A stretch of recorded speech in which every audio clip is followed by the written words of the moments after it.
Bonjour chers élèves, toujours on enchaîne avec les cours de sciences de la vie et de la Terre de 3e année de collège. On court sur le cours de l'immunologie. Rappelez-vous, on a vu que les microbes sont très diversifiés.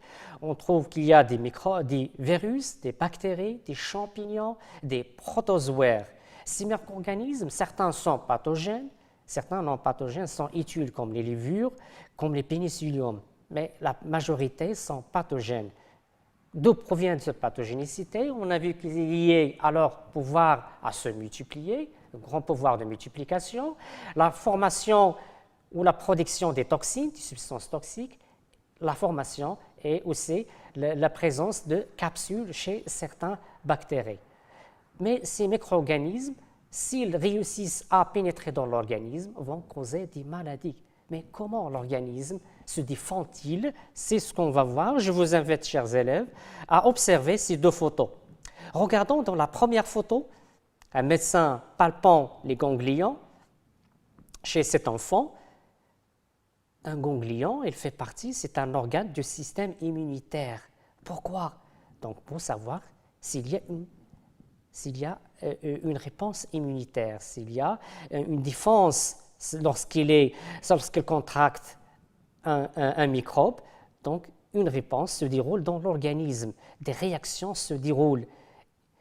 Regardons dans l'image à côté, protection contre la variole par l'inoculation. Donc le variole, c'est une maladie qui affecte l'organisme, par l'inoculation avec la vaccine. Donc c'est un vaccin produit par Edward Jenner. C'est un chercheur. C'était en 1749-1823. On s'interroge comment l'organisme arrive-t-il à se défendre contre ces agents pathogènes? Quelles sont les différentes réactions qui se développent pour limiter la multiplication des microbes dans l'organisme? Donc on pose la question comment notre organisme se défend-il face à tous les micro-organismes qui nous entourent. On va commencer par l'immunité naturelle, les barrières naturelles. Quelles sont les différentes barrières? Donc l'organisme possède des barrières qui se posent à la pénétration des microbes. Quelles sont ces barrières? Elles sont de deux types. Regardons les barrières chimiques, les larmes, muqueuse nasale, salive, la sueur, pH C de 3,5, donc pH acide, c'est-à-dire il va s'opposer contre les microbes, il va détruire les microbes. Suc gastrique, le pH C de 1, il est à peu près de 1 à 1,5.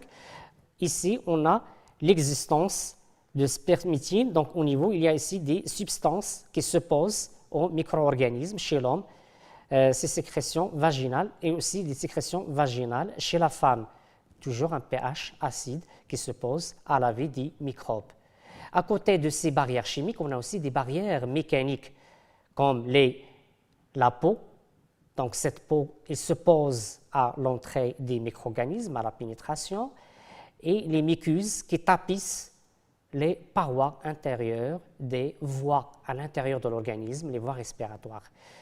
Et aussi, ce qu'on peut conclure ici, donc les barrières sont de deux types, barrières mécaniques, épiderme, épaisse, muqueuse qui emprisonne les microbes, les mouvements des cils, et des barrières chimiques qui sont les sécrétions acides, la sueur et les larmes.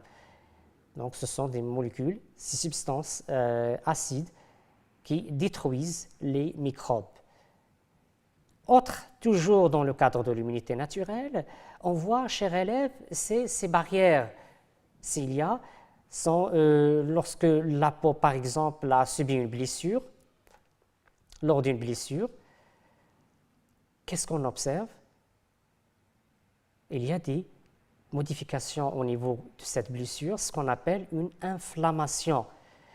Si on observe, on prélève une goutte au niveau de cette blessure, qu'est-ce qu'on observe? Donc, il y a un ensemble des globules blancs et il y a des bactéries. Donc, il y a une réponse ici, ce sont des sont des cellules de grande taille et qui sont en contact avec ces micro-organismes.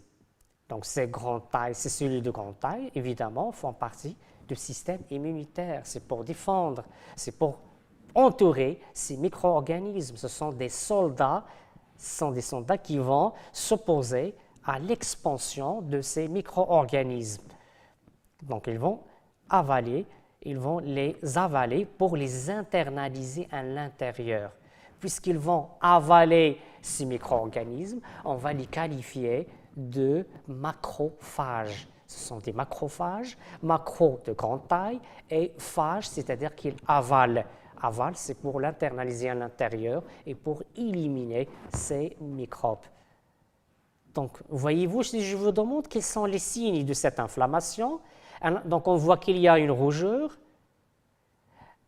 un gonflement, donc il y a cette place à ce niveau, donc il y a un gonflement et une sensation de chaleur, une augmentation de température et une douleur qui se développe au niveau de la plaie. On parle d'une réaction inflammatoire de l'organisme.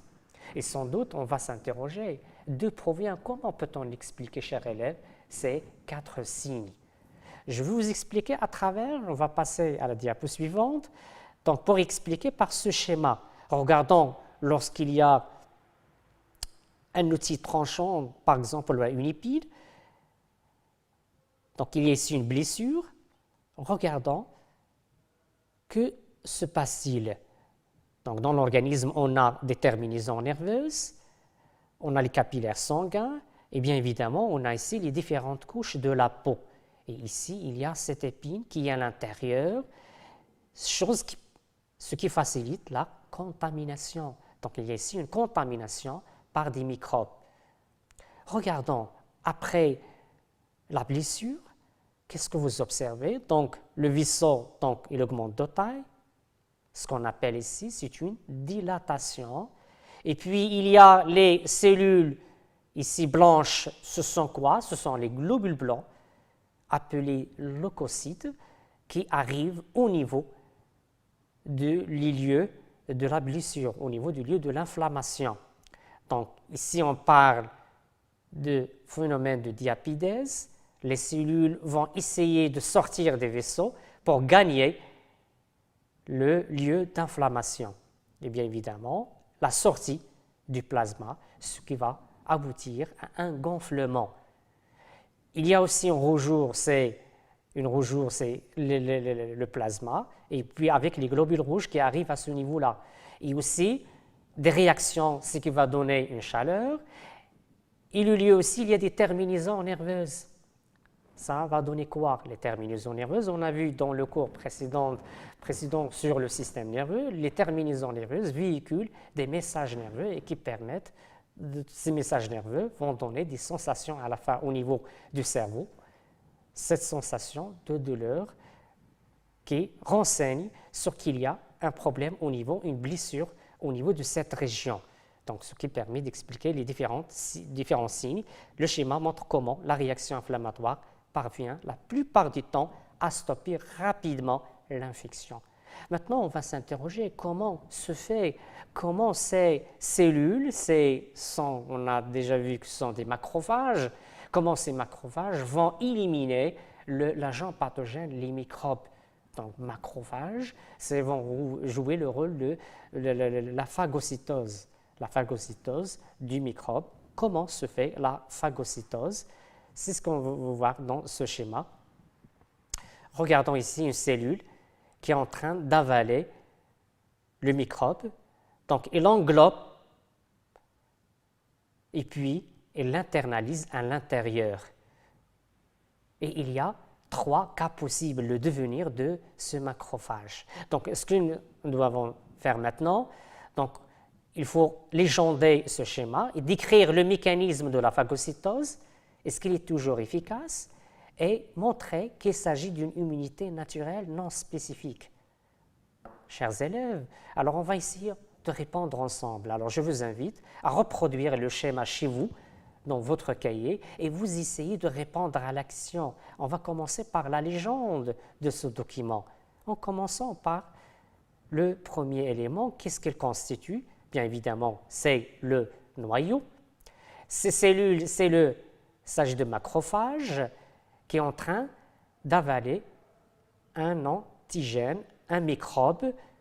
Le phénomène, donc la première étape, il s'agit de l'adhésion. Elle adhère, elle s'accole avec le microbe pour l'avaler. Deuxièmement, il s'agit de l'ingestion. Et troisième étape, c'est la digestion. À l'intérieur, il y a des vésicules qui s'accolent avec ce microbe à l'intérieur pour digérer, pour détruire ce microbe. Ici, qu'est-ce qu'on observe? On a 3 cas. Le premier cas, regardons, les débris de la bactérie sont rejetés. Donc, il y a une régression de l'infection microbienne. Ça veut dire donc le macrophage a réussi à détruire le microbe et par conséquent, on a la libération des débris résultant de la destruction du microbe. Ainsi, la libération. Deuxième cas possible, la bactérie reste intacte, mais il peut se multiplier plus tard. Donc, c'est un état, on peut dire un état stationnaire. Il ne se multiplie pas, mais il n'a pas été détruit par le macrophage. Maintenant, on va voir le troisième. Observons maintenant le troisième cas. Qu'est-ce que vous observez? Donc, on a symbolisé le microbe ici en bleu. Au lieu d'une cellule, regardons, on a plusieurs cellules. À quoi dû ça? Donc, il y a une multiplication de la bactérie à l'intérieur du macrophage. Regardons ici désagrégation du noyau. Ça veut dire quoi, désagrégation du noyau? Le macrophage va être détruit. Donc, l'apparition de globules de graisse puce à l'intérieur et donc la phagocytose a échoué. Donc, il n'y a pas, les macrophages n'arrivent pas à détruire, à éliminer l'agent pathogène. Et donc, comment faire? L'organisme face de ce cas? Donc, il faut qu'il y ait autre mécanisme permettant. Donc, l'immunité naturalisée n'a pas été efficace pour éliminer cet agent pathogène, d'où l'intervention d'autres mécanismes permettant d'éliminer ce microbe. C'est ce qu'on appelle l'immunité spécifique.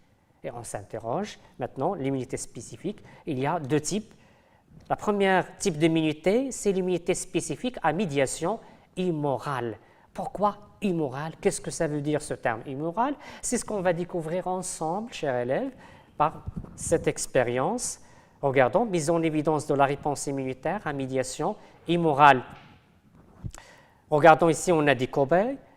Lot de cobayes immunisés contre la diphtérie. Donc, 3 cobayes. La diphtérie est une maladie donc, causée. Ici, donc, on a injecté la toxine diphtérique chez la cobaye A et on observe que cobaye, il est encore en survie, en état de survie.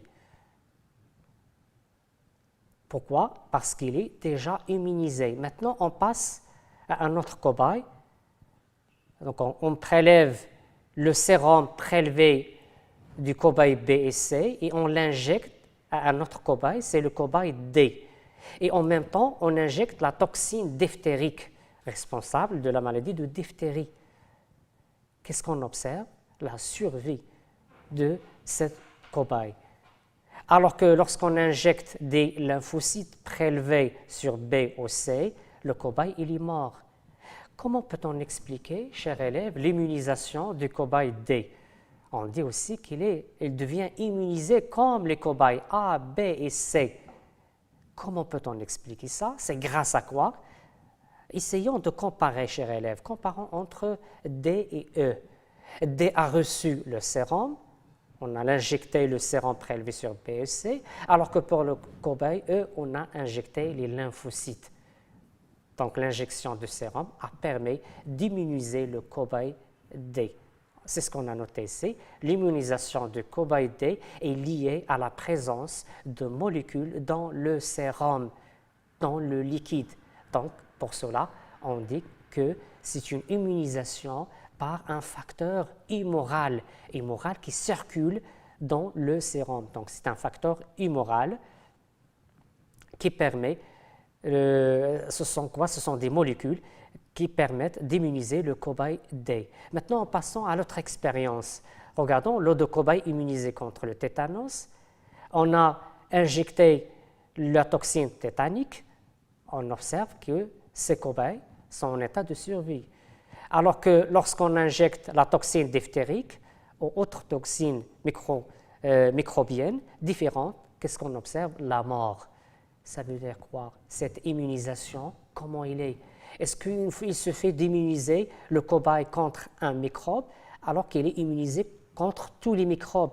Bien évidemment non. C'est ce qui est montré par cette expérience. C'est une immunisation qui est spécifique. C'est une immunisation spécifique.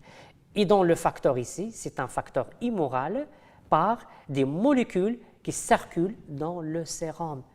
Et bien sans doute, on va s'interroger quelles sont ces molécules, quelle est la structure de ces molécules et comment permettre l'immunisation contre cette maladie. C'est ce qu'on montre la diapo suivante. Regardons le document. Mécanisme de l'immunité immorale.